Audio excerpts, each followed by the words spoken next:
নামাজিরা প্রশ্নপত্র ফাঁস করে না, দুর্নীতি করে না, বরং দুর্নীতিবাজরা নামাজি সাজে তাদের অপরাধকে গোপন করতে চায়। তাহলে এই যে আবেদ আলী প্রশ্নপত্র ফাঁস করেছে, 30 লক্ষ লোক বিসিএস ক্যাডার হওয়ার জন্য পরীক্ষা দিয়েছে, কিন্তু তাদের মেধা আছে, যোগ্যতা আছে, বিসিএস ক্যাডার হতে পারেনি। কারণ কি? ওই যে টাকা খাইয়ে দুর্বল গভর্নমেন্ট মার্কা ছাত্রদের প্রশ্ন বিক্রি করছে, ওরা হয়ে গেছে বিসিএস ক্যাডার। এই 30 লক্ষ ছাত্র যতদিন মাপ না করবে, এই আবেদ আলীর নামাজ আর হজ আল্লাহ কবুল করবে না। নামাজিরা প্রশ্নপত্র ফাঁস করে না, দুর্নীতি করে না, বরং দুর্নীতিবাজরা নামাজি সাজে তাদের অপরাধকে গোপন করতে চায়। তাহলে এই যে আবেদ আলী প্রশ্নপত্র ফাঁস করেছে, 30 লক্ষ লোক বিসিএস ক্যাডার হওয়ার জন্য পরীক্ষা দিয়েছে, কিন্তু তাদের মেধা আছে, যোগ্যতা আছে, বিসিএস ক্যাডার হতে পারেনি। কারণ কি? ওই যে টাকা খাইয়ে দুর্বল গভর্নমেন্ট মার্কা ছাত্রদের প্রশ্ন বিক্রি করছে, ওরা হয়ে গেছে বিসিএস ক্যাডার। এই 30 লক্ষ ছাত্র যতদিন মাপ না করবে, এই আবেদ আলীর নামাজ আর হজ আল্লাহ কবুল করবে না। সাম্প্রতিক বাংলাদেশের একটা, বর্তমানে বাংলাদেশ একটা আল্লাহর ওলি বের হয়েছে, নাম হলো আবেদ আলী। কি নাম? ভালো করে বুঝবেন, মাথার বিশাল বড় টুপি, মুখের মধ্যে দাড়ি, নামাজ পড়ে জামাতের সাথে, প্লেনের মধ্যে উঠেও নামাজ পড়ে, মাইক্রো চালাতে চালাতে নামাজ পড়ে। এমন আল্লাহর ওলি নামাজ ফেল নাই। কক্সবাজার ঘুরতে গেছে, সেখানেও নামাজ, কিন্তু আমল করছে এমন একটা কাজ, বিসিএস এর প্রশ্ন ফাঁস করে কোটি কোটি টাকা অর্জন করছে দুর্নীতি করে। জোরে কোন সুবহানাল্লাহ। কি জোরে কোন নাউজুবিল্লাহ। তাহলে কি বুঝলেন? নামাজ পড়ে সামনের কাতারে, প্লেনে দুটো নামাজ পড়ে সেলফি তুলে ফেসবুকে দেয়, কক্সবাজার ঘুরতে যায় নামাজ পড়ে, নামাজ মিস নাই, অথচ কোটি কোটি টাকা দুর্নীতি করছে। বাংলাদেশের সর্বোচ্চ পরীক্ষা বিসিএস, যার মাধ্যমে বাংলাদেশের ভাগ্য নির্ধারিত হয়, প্রশাসনে ক্যাডার বের হয়, শিক্ষক বের হয়, ডাক্তার ইঞ্জিনিয়ার বের হয়, ওই প্রশ্ন ফাঁস করে কোটি টাকা অর্জন করছে। এখন লোকজন বলতেছে নামাজ পড়ে কি লাভ? মাথায় টুপি, মুখের দাড়ি, একই কাজ করলো, নামাজ দেখি হবে আমি বলবো না। আপনাদের এলাকায় জুতো চুরি করে এরকম লোক নাই? তাহলে আপনারা এখন কি বলবেন? নামাজিরা জুতো চুরি করে না? ব্যাখ্যাটা ভালো করে বুঝবেন। কোন নামাজিরা জুতো চুরি করে না, বরং জুতো চোররাই জুতো চুরি করার জন্য নামাজি সাজে।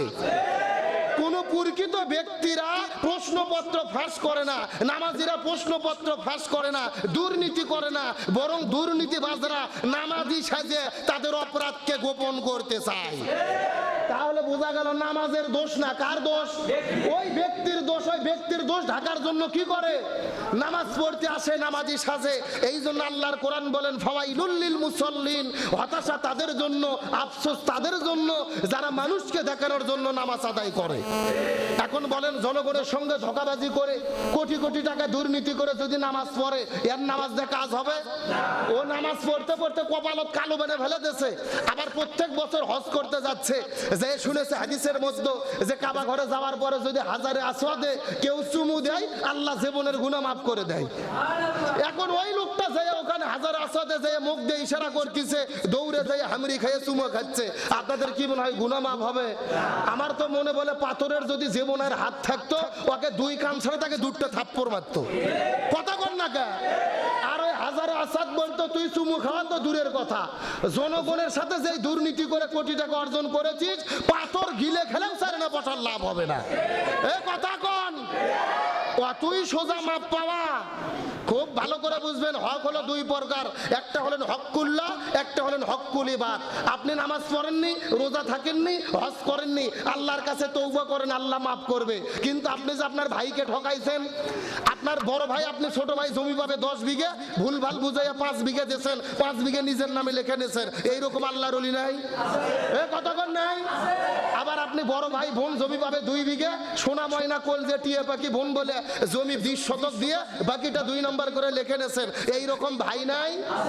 খুব ভালো করে বুঝবেন, নামাজ না পড়লে মাপ পাবেন, হজ না করলে মাপ পাবেন, কিন্তু আপনার যে ভাই বোন আর জনগণকে ঠকাইছেন, আপনি নেতা হওয়ার পরে জনগণের চাল ডাল গম চুরি করে খাইছেন, ব্রিজের মধ্যে রডের বোতলে বাঁশ ঢুকাইছেন, এই যে জনগণকে ঠকাইলেন, ওই জনগণ যতদিন মাপ না করবে, আপনার 1400 বার হজ করে 4 আনা বসার কোনো লাভ হবে না।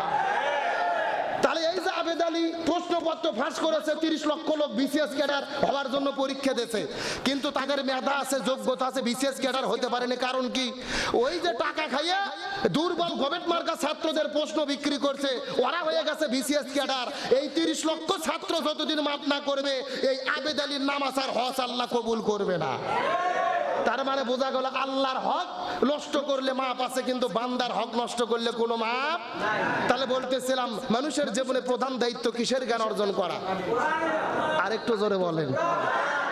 আমার প্রিয় বন্ধুগণ, মুসলমান ভাইরা গভীর মনোযোগ।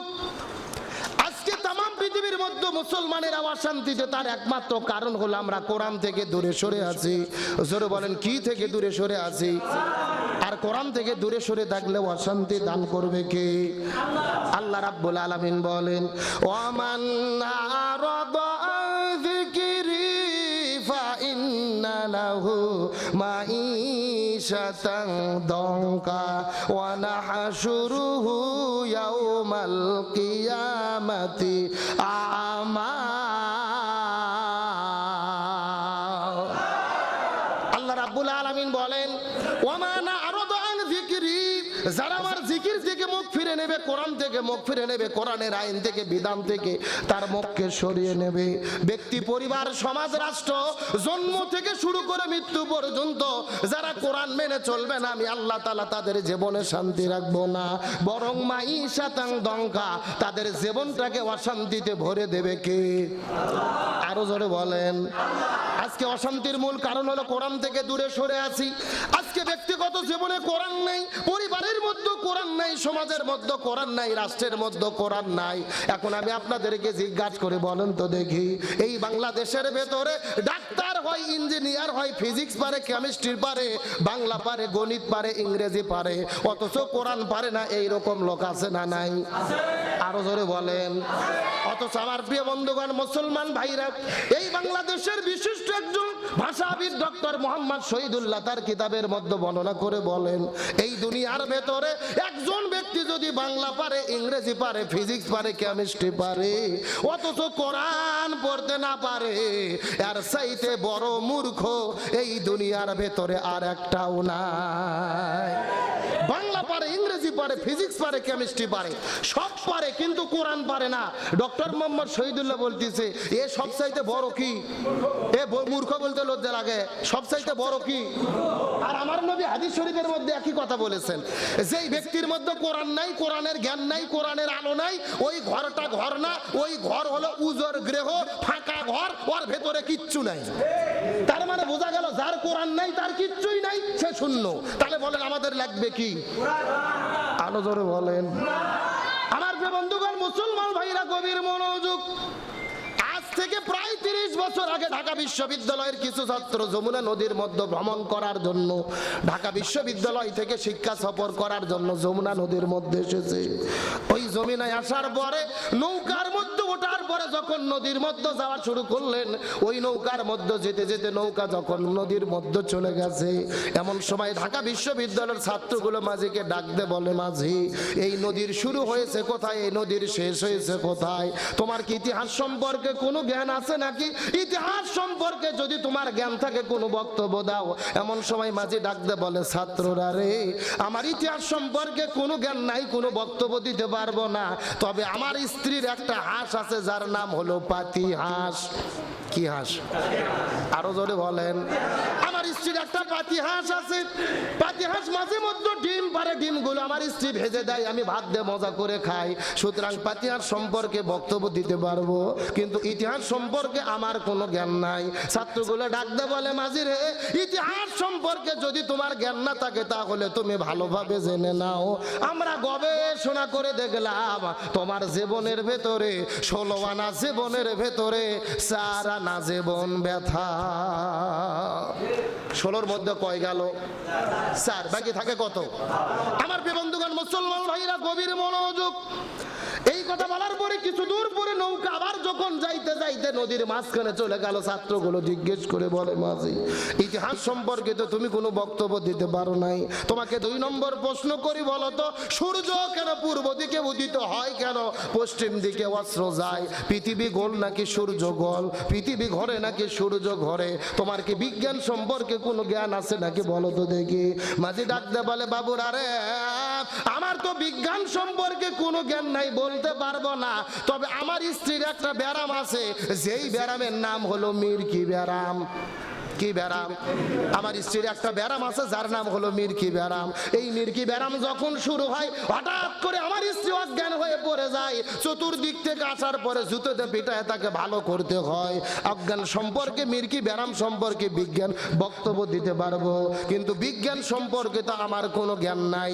ছাত্রগুলো ডাকতে বলে, মাঝি রে এই কঠিন জামানায়, ডিজিটাল সিভিলাইজেশনের জামানায় তুমি যদি বিজ্ঞান সম্পর্কে বক্তব্য দিতে না পারো, এ মাঝি জেনে নাও তোমার জীবনের ভেতরে 16 আনা জীবনের ভেতরে 8 আনা জীবন ব্যথা।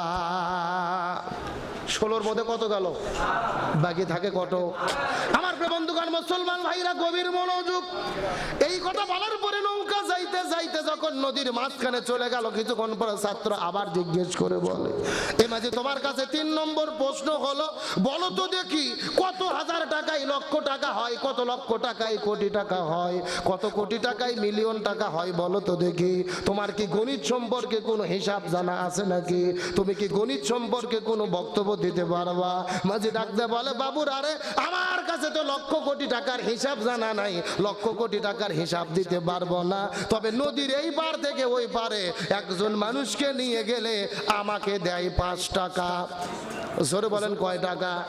সুতরাং 5 টাকার হিসাব আমি বলতে পারবো, 5 টাকার হিসাবের বাইরে আমার তো হিসাব জানা নাই, গণিত সম্পর্কে কোনো বক্তব্য দিতে পারবো না।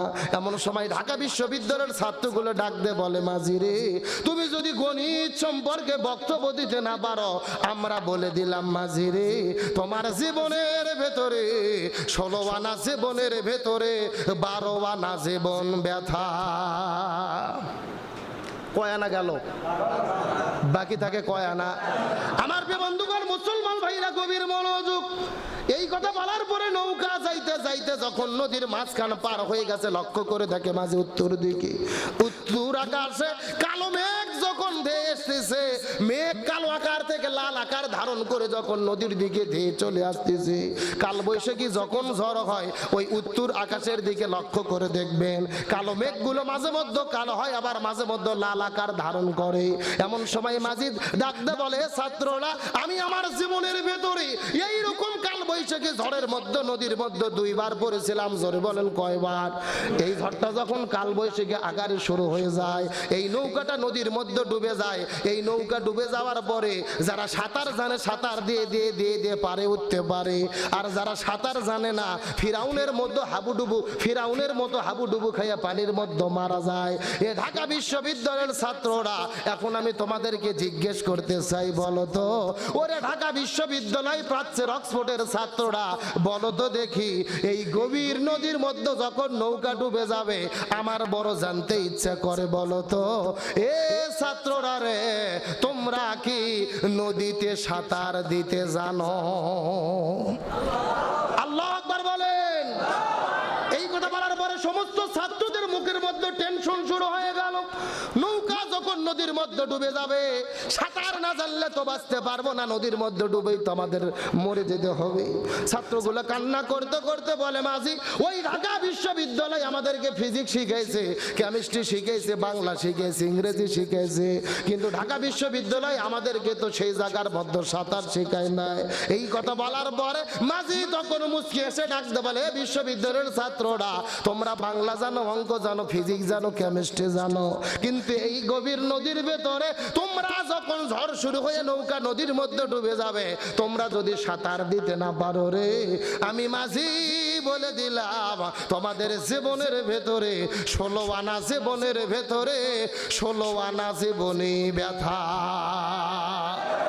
আমার বন্ধুগণ, মুসলমান ভাইরা গভীর মনোযোগ।